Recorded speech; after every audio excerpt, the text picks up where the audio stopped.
মোহাম্মদ ওয়ালা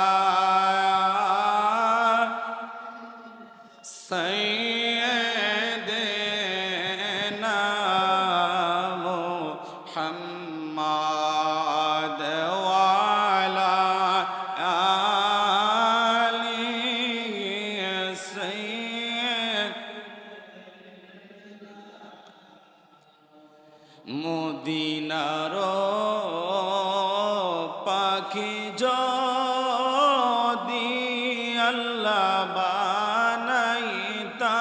বানাইতায় আমায় মদিনারি পাখি যদি আল্লাহ বানাইতায় গোরে গোরে নবীর রোজা দেখিতাম গোরে মোহব্বতে রে নবীর রোজা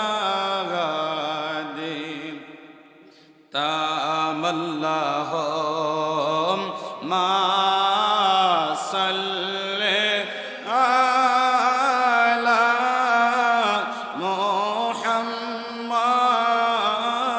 মুহাম্মাদ ওয়া আলা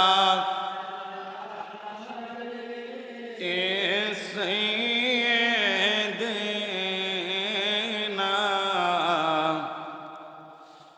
মদিনার মাটি যদি আল্লাহ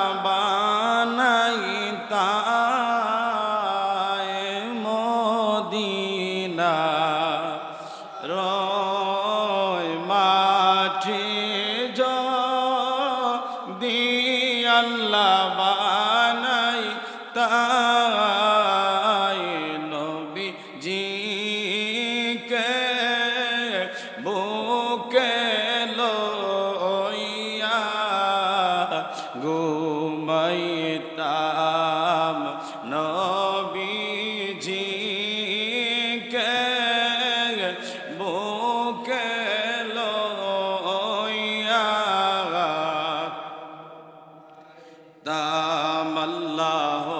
তামাল্লাহুম্মা সাল্লি আলা মুহাম্মদ ওয়া আলা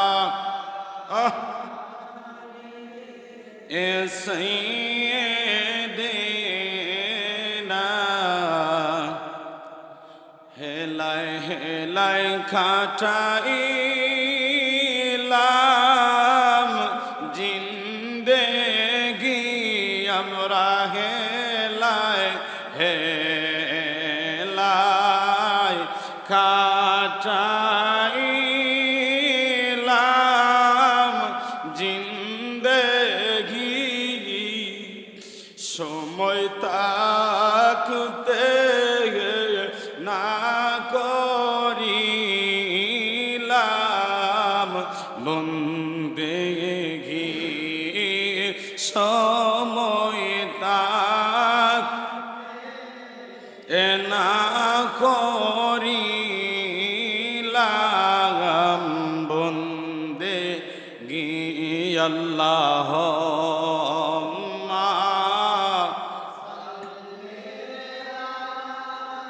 লা মুহাম্মদ ওয়া আলা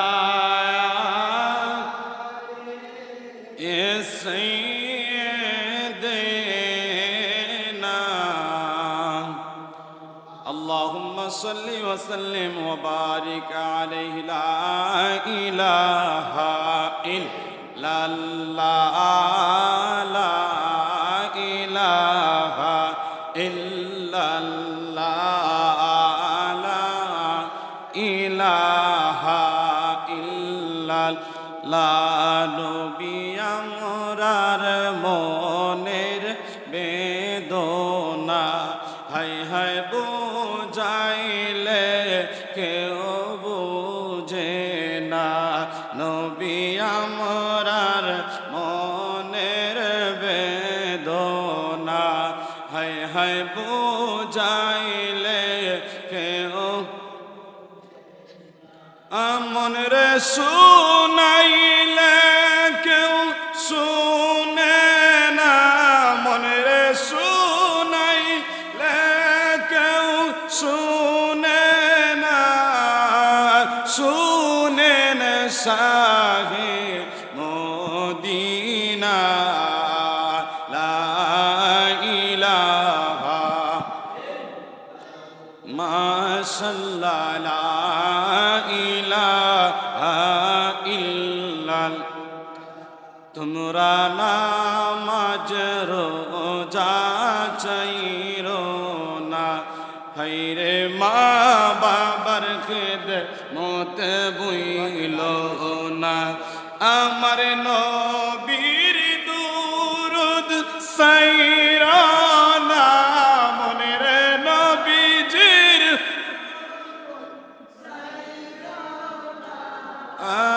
নবী তোমায় বলবে না, লা ইলাহা ইল্লাল্লাহ, লা ইলাহা, লা ইলাহা ইল্লাল্লাহু মুহাম্মাদুর রাসূলুল্লাহ সাল্লাল্লাহু তাআলা আলাইহি সাল্লাম। একটু সকলে ইসমে জাতের জিকির করে নে, আল্লাহ আল্লাহ আল্লাহ আল্লাহ আল্লাহ আল্লাহ আল্লাহ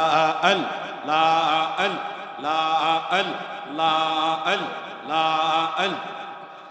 ওহো মায়ার নবী গো তুমি আমরার হইও গো কান্ডারি, আল্লাহ আল্লাহ। ওহো মায়ার নবী গো তুমি আমরার হইও গো কান্ডারি, আল্লাহ আল্লাহ। তোমার নাম ভরসা করে তোমার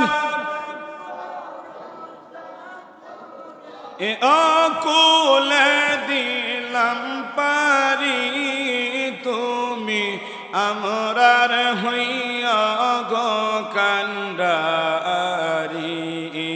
ও মায়ার নবীজি তুমি আমরার হইয়া গো কান্ডারি, আল তুলে দো আল্লাহ আল্লাহ আল্লাহ আল্লাহ আল্লাহ। নাই সাধন বজন নবী নাই সাধন বজন, কি দহনাসে কি দন দিয়া রাখব আপনার মন, আল্লাহ আল্লাহ আল্লাহ। নাই সাধন বজন নবী নাই সাধন বজন, কি দহনাসে কি দন দিয়া রাখব আপনার মন, আল্লাহ আল্লাহ। তাই তো আমি দিবানিশি, তাই তো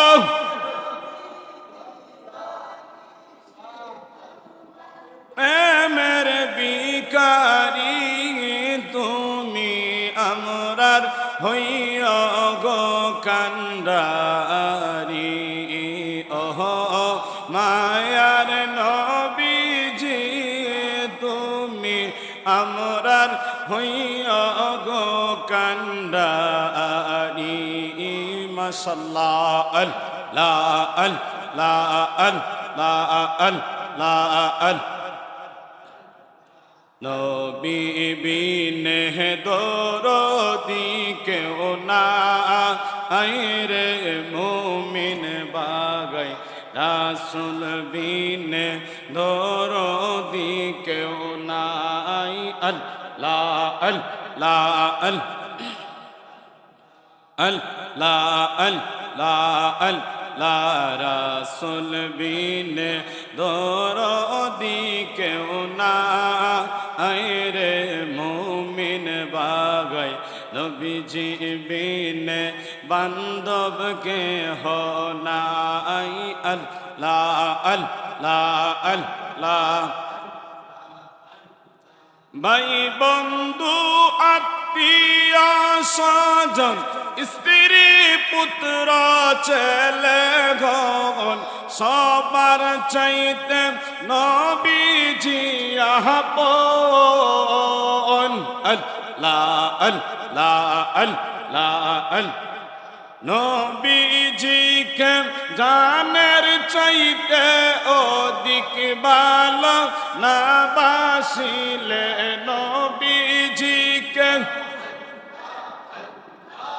অধিক ভালো না বাসিলে দলিলে কই তাহারি মান্না গাই নবী বিনে দরদি কেউ নাই আল্লাহ আল্লাহ আল্লাহ আল্লাহ আল্লাহ আল্লাহ আল্লাহ আল্লাহ আল্লাহ আল্লাহ লা ইলাহা ইল্লাল্লাহ সেই মায়ের নবী রাহমাতাল লিল আলামিনের কদমের উপর যেই মায়ের নবী রাহমাতাল লিল আলামিন আমরা যে নবীর উম্মত হয়েছি শুকরিয়া তান স্বরূপ আদায় করে নি আলহামদুলিল্লাহ।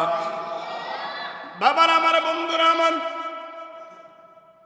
আজকে পৃথিবীর মধ্যে যে সমস্ত ঘটনাগুলো ঘটে যাওয়া আমার সরকার দো আলম মায়ের নবী রাহমাতুল লিল আলামিন 1400 বছর আগে বলেছেন উম্মত উম্মত রে কিয়ামতের ময়দানে কিছু আলামত হবে, কিয়ামত সংগঠিত হওয়ার পূর্বে কিছু সগীরা ছোট ছোট আলামত হবে। এই নিদর্শন যখন আসবে, এই নিয়মগুলো যখন প্রচার হয়ে যাবে, তোমরা বুঝে নিবা অতি নিকটবর্তী কিয়ামত হয়ে যাবে। জুড়ে বলুন সুবহানাল্লাহ। বাবার আমার বন্ধুরা আমার মায়ার নবী সরকারে দো আলমের ওই হাদিস কেন নোট করেন? হযরত আনাস রাদিয়াল্লাহু তাআলা আনহু থেকে বর্ণিত, তিনি ইরশাদ করেন মায়ার নবী রাহমাতুল লিল আলামিন যে কিয়ামতের কিছু নিদর্শন দিয়েছেন, যেই কথাগুলো বলেছেন তার পূর্বে সমাজের মধ্যে কি হবে আমরা একটু মনোযোগ দেই, সময় খুব শর্ট। বাবার আমার বন্ধুরা আমার আমি আপনাদের সামনে বলি হাদিস মুবারাকাত থেকে বলা হয়েছে কিয়ামতের আলামতের মধ্যে রয়েছে সর্বপ্রথম হয়েছে ধর্মীয় জ্ঞানগুলো উঠে যাবে। ধর্মীয় জ্ঞানগুলো উঠে যাবে, সমাজের মধ্যে মূর্খতা বৃদ্ধি পাবে, জেনা ব্যভিচারে সমাজটা ভরে যাবে, মদ পান করবে, পুরুষের সংখ্যার চাইতে মহিলাদের সংখ্যা হবে, এমনকি একজন পুরুষ 50 জন মহিলার অভিভাবক হবে। জুড়ে বলুন সুবহানাল্লাহ। মায়ার নবী রাহমাতুল লিল আলামিনের এই হাদিস কালাম হযরত আনাস রাদিয়াল্লাহু তাআলা আনহু নকল করেন। আমরা যারা আজকে মসজিদের মধ্যে আসছি, যে 4টা কথা বলা হয়েছে, নাম্বার 1 ধর্মীয় জ্ঞান, নাম্বার 2 মূর্খতা বৃদ্ধি হয়েছে কি হচ্ছে না, জেনা ব্যভিচার সমাজে বাড়ছে কি বাড়ছে না। বাবার আমার বন্ধুরা আমার মদ পান ওপেন করা হয়েছে, পুরুষের চাইতে মহিলাদের সংখ্যা বেশি হয়েছে। আপনি একটা ফ্যামিলির মধ্যে তালাশ করে দেখেন, একজন লোকের একটা সন্তান, 4টা মেয়ে, 2টা ছেলে, 5টা মেয়ে, এমন ভাবে। কারণ আমার নবীর হাদিস মুবারাকা কোনোদিন বেতা যাবে না। জুড়ে বলুন সুবহানাল্লাহ। বাবার আমার বন্ধুরা আমার আজ থেকে 70-50 বছর আগে যে ধর্মীয় গুলো জ্ঞান দেওয়া হয়তো প্রত্যেকটা মক্তবে সাধারণ উদাহরণ, ওইগুলো আস্তে আস্তে উঠে গিয়েছে। কারণ হয়েছে, কেন বলা হয়েছে, ফেরাউন যখন খোদা দাবি করবে। ফেরাউনের প্রথম চ্যালেঞ্জ ছিল এই পৃথিবীর মধ্যে যত ধর্মীয় জ্ঞান, যত প্রতিষ্ঠানগুলো আছে সব কিছু বন্ধ করে দাও। জুড়ে বলুন নাউজুবিল্লাহ। কারণ হয়েছে, মানুষ যদি জানে, মানুষ যদি রিচার্জ করে, তাহলে বুঝতে পারবে যে আমি ফেরাউন খোদা না, আরেকটা খোদা আছে। এই জন্য আমাদের ইসলাম আমাদের কাছ থেকে উঠে নিয়ে দিতেছে। সমাজের মধ্যে যে দাঙ্গা হাঙ্গামা হয়, আমার কোনো কথা নয়, কোরআন হাদিসের কথা। মানুষগুলো যেই চেয়ারের মধ্যে বসার যোগ্যতা রাখে না, ওই চেয়ারের মধ্যে মানুষ এখন সমাজ প্রতিষ্ঠিত করছে। কথা বলেন ঠিক কিনা? এইভাবে ছোট ছোট আলামত হবে। মা সন্তানের প্রতি বিচার করবে, সন্তান মায়ের প্রতি বিচার করবে, ভালোবাসা এশক মহব্বত আস্তে আস্তে করে উঠে যাবে। বাবার আমার, বন্ধুরা আমার, কারণ হয়েছে এই সমস্ত জিনিসগুলো যখন এই দেশের মধ্যে, পৃথিবীর মধ্যে জারি হয়ে যাবে, রাসূল বলেন অতি নিকটবর্তী কিয়ামত সংঘটিত হয়ে যাবে। জোরে জোরে বলুন সুবহানাল্লাহ। বাবার আমার, বন্ধুরা আমার, ইবনে মাসউদ রাদিয়াল্লাহু তাআলা আনহু থেকে বর্ণিত আরেকখান হাদিস মুবারাকার মধ্যে রাসূল করিম সাল্লাল্লাহু তাআলা আলাইহি সাল্লাতু ওয়াসাল্লাম ইরশাদ করেন, তোমরা ধর্মীয় শিক্ষা করো এবং মানুষদেরকে শিক্ষা দাও। জোরে বলুন সুবহানাল্লাহ। যদি ধর্মীয় শিখ থেকে আমরা শুধু বুঝি কোরআন হাদিস, কোরআন হাদিস, আল্লাহ বলেছেন কোরআনের মধ্যে এমন কোনো জিনিস নাই, এমন কিছু বাদ দেই নাই, সব কিছু আমি আল্লাহ কোরআনের মধ্যে দিয়েছি। জুড়ে বলুন সুবহানাল্লাহ। কিন্তু অমূল্য সম্পদ কোরআনটাকে কেউ রিচার্জ করে না, কোরআনটাকে কেউ তালাশ করে না। যদি বৈজ্ঞানিককে বলা হয়, বৈজ্ঞানিক রে তুমি এই জ্ঞান কোথা থেকে বানালা, সে বলবে আমি কোরআন থেকে করেছি। জুড়ে বলুন সুবহানাল্লাহ। আল্লাহ বলেন মা ফাররাতনা ফিল কিতাবি মিন শাই, আমি আল্লাহ সব কিছু কোরআনের মধ্যে দিয়েছি, কোনো কিছু আমি কোরআন থেকে বাদ দেই নাই। যদি বলুন সুবহানাল্লাহ। তুমি রাষ্ট্র কিভাবে পরিচালিত করবে, তুমি তোমার মায়ের সাথে কেমন ব্যবহার করবা, সমাজের মধ্যে কিভাবে প্রতিষ্ঠিত হবে, আল্লাহর আইন কান কেমন ভাবে তুমি পরিচালিত করবা, সব কিছু আমি আল্লাহ দয়া করে মায়া করে তোমাদেরকে যেই কিতাব দিয়েছি আমার বন্ধু হাবিবের উপর যে কোরআন নাজিল করেছি, উম্মতি মুহাম্মদের মধ্যে সর্বশ্রেষ্ঠ একটা নিয়ামত হলো হাদা কালামুল্লাহ ওয়া নুনাজ্জিলু মিনাল কুরআনি মা হুয়া শিফাউ ওয়া রাহমাতুল লিল মুমিনিন। কোরআনটাকে মুমিনদের জন্য শিফা বানিয়েছে। সূরাতুল ফাতিহাটাকে আমাদের জন্য একটা নিয়ামত বানিয়েছে। কারণ সূরা ফাতিহার মধ্যে 7টা আয়াত, আয়াতের মধ্যে সর্বপ্রথম আল্লাহ, আমরা সর্বদিকে প্রথম দিকে আমরা কি করি, আল্লাহর প্রশংসা করি। তারপরে আমরা গুনাহ থেকে বাঁচার জন্য ইহদিনাস সিরাতুল মুস্তাকিম আছে না নাই? কথা বলেন, আছে না নাই? আল্লাহর দরবারে আমরা ফরিয়াদ জানাই, মালিক ইহদিনাস সিরাতুল মুস্তাকিম, আমাদেরকে সরল সঠিক পথ দেখাও। সেটা সূরাতুল ফাতিহার মধ্যে বলা হয়েছে। তারপরে বলি সিরাতুল লাযিনা আনআমতা আলাইহিম, ওই সব লোকের, এই সব লোকের পথ যাদের প্রতি আপনি রাজি এবং খুশি হয়েছেন। জোরে জোরে বলুন সুবহানাল্লাহ। বাবার আমার, বন্ধুরা আমার, ধর্মীয় শিক্ষা শিক্ষিত হোক। তারপরে আরেকটা বিষয়ের বলা হয়েছে ফরায়েজ। ফরায়েজ বিষয়টা আপনারা হয়তো বুঝেন না। বন্টনকারী, বন্টনের যে মালগুলো আছে, আপনার ভাই আছে, বোন আছে, আপনার শক্তি আছে বিধায় আপনি এগুলো গ্রহণ করেছেন। ফরায়েজ এমন একটা বিষয়, যারা মাদ্রাসার মধ্যে লেখাপড়া করছে অনেকে জানবে যে ফরায়েজটা কি। এই যে আপনারা যারা উকিলাতি করেন, কাগজপত্র নিয়ে যারা মরিগিরি করে, তারা আমরা বুঝি মরি, কিন্তু আরবি ভাষায় তাকে ফরায়েজের জ্ঞান তার মধ্যে আছে। ঠিক না ভাই? ঠিক। আপনাদের নিশ্চিন্তপুরে একজন ভাই আছে, উনি যখন এই গাড়াগাড়ি করে, আল্লাহ এই ফরায়েজের বিষয়ে হাদিসের মধ্যে আল্লাহ রাসূল বলেছেন, তোমরা ফরায়েজের যে বন্টন, যারা মৃত্যুবরণ করে, অনেকে ওসিয়ত রেখে দেয়, অনেকের সন্তানগুলো রেখে যায়, আমরা জোর জবরদস্ত করে এগুলো বহন করি। কথা বলেন ঠিক কিনা? 4 জন ভাই আছেন, একজন ভাই শক্তিশালী, তার ছেলে সন্তান বেশি, আমরা জুড়ে বুক করে নেই। এটা একটা কিয়ামতের আলামত। বোন আছে, বোনকে খাবারের দূরের কথা, কিন্তু বোনের বন্টন আমার কাছে পাই, এই বন্টন থেকে আমরা বঞ্চিত করি। এটা কিন্তু সাধারণ কথা নয়। যারা পরিমাণ যে হিসাব নিবে, আপনার হক আপনার নিতে হবে। এই সমস্ত বিবিচার জিনা দখলদারি যখন হয়ে যাবে, রাসূল বলেছেন উম্মত রে অতি নিকটবর্তী কিয়ামত হয়ে যাবে। জোরে জোরে বলুন সুবহানাল্লাহ। বাবার আমার, বন্ধুরা আমার, শুধু তাই নয়, কিয়ামতের পূর্বে আরো কিছু আলোচনা দেখা হবে। যেমন ধরুন রাসূল পাক সাল্লাল্লাহু তাআলা আলাইহিস সালাতু ওয়াসসালাম বলেন, আল্লাহর শপথ, যার হাতে আমার প্রাণ, কিয়ামত সংগঠিত হবে না যেই পর্যন্ত না পশুরা মানুষের সাথে কথা বলবে। আমি একটা মেসেজ দিই, অনেক মানুষগুলো বলে হুজুর, যেমন ধরো একটা গাভীও সে পালন করে, অনেক সময় ডাক দিলে কি করে দাঁড়াইয়া যায়। একটু গভীর মনোযোগ দিয়েন, হাদিসের মধ্যে বলা হয়েছে পশুরা কিন্তু কথা বলবে, যদিও না বলে কিন্তু বুঝে, আমরা বলি না বুঝে। এটা একটা কিয়ামতের নিদর্শন। অনেক সময় কথায় কথায় বলে যাই, একটা মানুষ হয়ে আমার কথা শুনছ না, আমার পশুরা আমার কথা শুনে। অনেক জায়গায় দেখছি পশুর একটা নাম রাখে, সে যে নামটা পছন্দ করে রাখে না। একটা কুকুরেরও তো অনেক সময় নাম রাখে যে পালিত করে, একটা বিড়ালেরও নাম রাখে। যতক্ষণ না পর্যন্ত রাসূল বলেছেন কিয়ামত হবে না, কিয়ামত যতক্ষণ না হবে না, যতক্ষণ পশুরা তাদের মালিকের সাথে কথা বলবে। এবং চাবুক, যেই চাবুক দিয়ে আপনি আঘাত করবেন ওই চাবুক আপনার সাথে কথা বলবে। এ বাবার আমার, বন্ধুরা আমার, এই ঘটনাগুলো ঘটতেছে, অহরহ ঘটতেছে। তারপরে আপনার ব্যক্তির জুতা, যে ফিতাগুলো আছে ওই ফিতাগুলো আপনার সাথে কথা বলবে।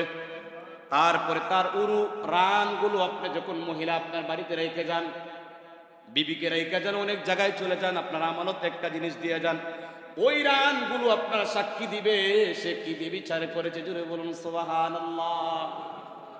বাবার আমার, বন্ধুরা আমার, 7-8টা বিষয় বলার পরে এই বিষয়ের মধ্যে অনেকগুলো বিষয় আমরা বাস্তবে দেখতেছি। কিয়ামত সংগঠিত হতে হবে, সেটা আমরা বিশ্বাসও করি। কেমন করে বিশ্বাস করি? আগে অনেক মানুষ বিশ্বাস করতো না কিয়ামতের ময়দানে যে অনেক মানুষ হারিয়ে যাবে, কেউ কেউ সাথী হবে না। সেটা আমাদেরকে আল্লাহ রাব্বুল আলামিন দুনিয়াতে একটা মেসেজ দিয়েছে। সেটা ছিল আপনার যখন বাংলাদেশে করোনা হয়েছিল, অর্থাৎ বিশ্বের মধ্যে করোনা হয়েছিল, আদরের সন্তান বাবার সামনে যায় নাই, মহব্বতের স্ত্রী তার স্বামীর কাছে যায় নাই। কথা বলেন ঠিক কিনা? বাস্তব। আমি যখন এই সময় কুমিল্লাতে চাকরি করে আমি সিলেট দিয়ে গিয়েছি, আমাকে পুনরায় ব্যাক করছে, মহল্লাতে ঢুকতে দেয় না। আমি বাস্তব প্রমাণ। বাবার আমার, বন্ধুরা আমার, আমরাও তো অনেক সময় রাসূল করিম সাল্লাল্লাহু তাআলা আলাইহি সাল্লাতু ওয়াসাল্লাম যখন বলেছিলেন কিয়ামত এমন একটা সময় হবে, এমন একটা ভয়ঙ্কর হবে, সন্তানগুলো মাকে চিনবে না, মা সন্তানকে চিনবে না। অনেকগুলো মানুষ কি করতো? হাসা ঠাট্টা করতো, কাফের মুশরিকরা বলতো এত মহব্বতের মা বাবা দুনিয়াতে কেমন করে পারবে না। আল্লাহ রাসূল এই যে আমাদেরকে শিক্ষা দিয়েছেন, আর বাস্তবতা আল্লাহ দুনিয়াতে কিছু জিনিস দিয়ে পরীক্ষা করেছেন। জুড়ে বলুন সুবহানাল্লাহ। সব কিছু ধ্বংস হয়ে যাবে, বাহাদুরি সব কিছু চলে যাবে। যেই ব্যক্তি যিনি থাকবে ইনি হইছেন আমাদের খালিক, স্রষ্টা। যদি বলেন সুবহানাল্লাহ। আল্লাহ রাব্বুল আলামিন ওয়াজ করেন সূরাতুর রহমানের মধ্যে বলেন কুল্লু মান আলাইহা ফানি ওয়া ইয়াবকা ওয়াজহু রাব্বিকা যুল জালালি ওয়াল ইকরাম। আমার আল্লাহ রাব্বুল আলামিন বলেন পৃথিবীর উপর যা কিছু আছে সব কিছু ধ্বংসশীল, সব কিছু ধ্বংস হয়ে যাবে। ধ্বংসশীল বলতে সব কিছু ধ্বংস হয়ে যাবে। চিরস্থায়ী, চিরস্থায়ী হচ্ছেন আপনার প্রতিপালকের সত্তা, যিনি মহামহিম উচ্চ মর্যাদা সম্পন্ন। জুড়ে বলুন সুবহানাল্লাহ। একমাত্র থাকবে কে? আমার আল্লাহ। সুবহানাল্লাহ। বাবার আমার, বন্ধুরা আমার, এই জন্য এই পৃথিবীতে আমরা যতই বাহাদুরি করে না কেন, কিয়ামতের আলামতের পূর্বে আরো কিছু নিদর্শন হবে। পৃথিবীর পূর্ব দিকে ধ্বংস হয়ে যাবে, অর্থাৎ ধসে যাবে। মাটি যখন নিশ্চিন্তপুরের ব্রিজের সামনে মাটিগুলো যেভাবে ধসতেছে, পৃথিবীগুলো ওইভাবে এক সাইডে ভেঙ্গে ভেঙ্গে পড়ে যাবে। তারপরে যে আরব আমিরাত, সৌদি আরব, বিভিন্ন দেশগুলোতে কি হবে? বন্যা হবে, বন্যা হবে। যেমন ধরো আমাদের বাংলাদেশে অনেক জায়গার মধ্যে নৌকা চলতো, যে নৌকা ছাড়া মানুষ কোনোদিন যাইতে পারতো না, আজকে নৌকা আসেনি। কথা বুঝেননি আমার? নৌকাগুলো নাই, অনেক বিশাল বড় বড় নৌকাগুলো রাস্তা দিয়ে যাইতো, এগুলো বন্ধ হয়েছে।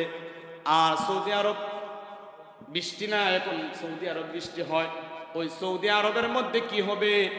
প্লাবন হবে, বন্যা হবে। জোরে বলুন সুবহানাল্লাহ।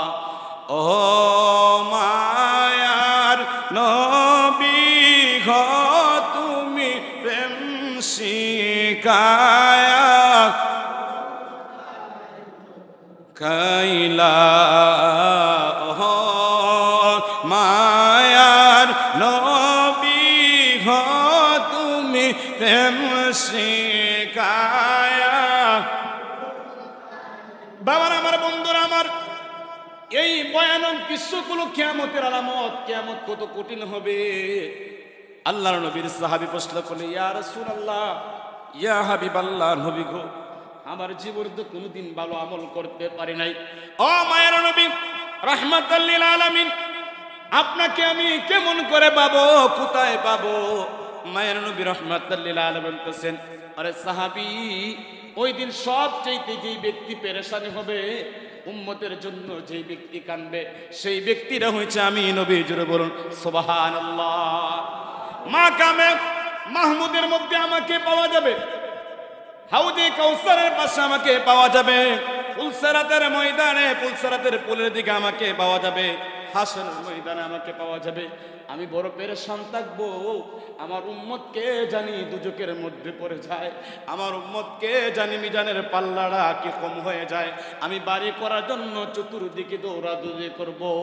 মা যেই সময় সন্তানকে ভুলে যাবে, বাবা যেই সময় সন্তানকে ভুলে যাবে, আদম থেকে ঈসা রুহুল্লাহ যেই সময় নফসি নফসি বলবে, প্রভুর কাছে দরখাস্ত করবে, সেই সময় আমি আসা রাব্বুকা আইয়াবআসাকা রাব্বুকা মাকামান মাহমুদা, আমি একমাত্র নবী মাকামে মাহমুদের মধ্যে উম্মতি উম্মতি বলে কাঁদব। কিয়ামতের ময়দান যখন কায়েম হবে, ইয়া নাফসি নাফসি বলে কাঁদবে সকলে। কিয়ামতের ময়দান যেদিন কায়েম হবে, ইয়া নাফসি নাফসি বলে কাঁদবে সকলে। সাফায়াতের মালিক যিনি, সাফায়াতের মালিক যিনি, তাহাকে ডাকুন। ভালো যদি বাঁচতে হয় এ বাসন, ভালো যদি বাঁচতে হয়। আরে সাকারাতের বিছানাতে কি যে যন্ত্রণা আছে না নাই? আরে সাকারাতের বিছানাতে কি যে যন্ত্রণা, সাত সাগরের পানি খেলেও তৃষ্ণা মিটবে না। ইয়া রাসূলুল্লাহ বলে, ইয়া রাসূল, এ নবীকে ডাকুন। ভালো যদি বাঁচতে হয় নবীকে বাসুন, ভালো যদি বাঁচতে হয়। আর মৃত্যুর পরে যখন তোমায় রাখবে কবরে, আত্মীয় স্বজন যারা আছে যাবে যে ছেড়ে। কথা বলেন ঠিক কিনা? এ বন্ধুরা আমার, বাবারা আমার, এমন কঠিন মুহূর্ত হবে, আপনাকে জানাজা দিয়ে আপনার সন্তানেরা আপনাকে চলে আসবে, কেউ আপনার সাথে হবে না। আত্মীয় স্বজন তিনজন মানুষ আপনাকে বলবে, যখন আপনাকে রেখে আসবে, রেখে আসার পরে আপনার সাথে কেউ হবে না, আপনি কান্নাকাটি করবেন। এই জন্য বলা হয়েছে, আপনাকে যখন রেখে আসবেন, উনি যখন আপনাকে একজন ব্যক্তিকে পাঠানো হবে যিনি হয়েছেন উম্মতের খান্ডারি, আপনার মানুষ যখন আমি যখন চলে আসব, আল্লাহ রাসূল সাল্লাল্লাহু তাআলা আলাইহিস সালাতু ওয়াস সালামকে কবরের মধ্যে হাজির করা হবে। প্রশ্ন করবে, উনি কে, ওনার সম্বন্ধে আপনারা ধারণা কি? পৃথিবীতে যারা শান গিয়েছেন, সুন্নত রেখেছেন, আমল করেছেন, অবশ্যই অবশ্যই তারা চিনবে। ওরা আবার ডেকে ডেকে বলবে, যার জন্য এত কষ্ট করেছি, চোখের পানি ছেড়েছি, যাকে দেখার জন্য পাগল ছিলাম, উনি হয়েছেন আমাদের রহমাতাল লিল আলামিন। মৃত্যুর পরে যখন তোমায় রাখবে কবরে, আত্মীয় স্বজন যারা আছে যাবে যে ছেড়ে। আর যিনি তোমার কান্ডারি হবে তাহাকে ডাকো, ভালো যদি বাঁচতে হয় নবীকে বাসো। নবী বাঁচানেওয়ালা, নবী তারানেওয়ালা, প্রিয় তাই নবীকে ডাকো, ভালো যদি বাঁচতে হয় নবীকে বাসুন। বাবার আমার বন্ধুরা আমার, সব শেষে যেই জিনিসটা আমাদের সাথী হবে, যেই জিনিসটা আমাদের কাজে লাগবে, নাম্বার 1 হয়েছে আমাদের আমল, দ্বিতীয় নম্বর হয়েছে ঈমান। আমল ঈমান যদি ঠিক না থাকে কোনো কিছু কাজ হবে না। সাথে থাকে দুইটা জিনিস লাগবে, একটা হয়েছে আমল আর একটা হয়েছে ঈমান। দেহের মধ্যে প্রাণ না থাকলে যেমন ভাবে আপনার কোনো মূল্য নাই, ঈমানের পাশাপাশি যদি আপনার ঈমানের পাশাপাশি আমল না থাকে, আমলের পাশাপাশি যদি ঈমান না থাকে, আপনার দেহ থেকে প্রাণ পাখি যেভাবে মূল্যহীন হয়ে যায়, তেমন ভাবে আপনার আমল আখলাক সব কিছু বরবাদ হয়ে যাবে। আপনাদের সকলকে একটি দাওয়াত, আপনাদের ইউনিয়ন মহিলা ইউনিয়ন মেম্বার যিনি, উনি আপনাদেরকে মাগরিবের নামাজের পরে দাওয়াত দিয়েছেন। হয়তো মিলাদ পরবে বড় আকারে বলেছেন, উনি আমাকে ফোন দিয়ে আপনাদের সকলকে দাওয়াত আলমবাজার। আজকে আমার প্রোগ্রাম দুইটা, মাগরিবের পরে একটা, ইমামবাড়ি আর একটা। আপনারা সবাই দোয়া করবেন, আমি আপনাদের জন্য দোয়া করি। সার্বিক সহযোগিতা আপনারা আমাদের করছেন, আমি আপনাদের জন্য দোয়া করি। আল্লাহ যে যে নিয়তে আজকে আসছেন সকলের নিয়ত যেন পূরণ করে। আল্লাহুম্মা আমিন। আসসালামু আলাইকুম ওয়া রাহমাতুল্লাহি।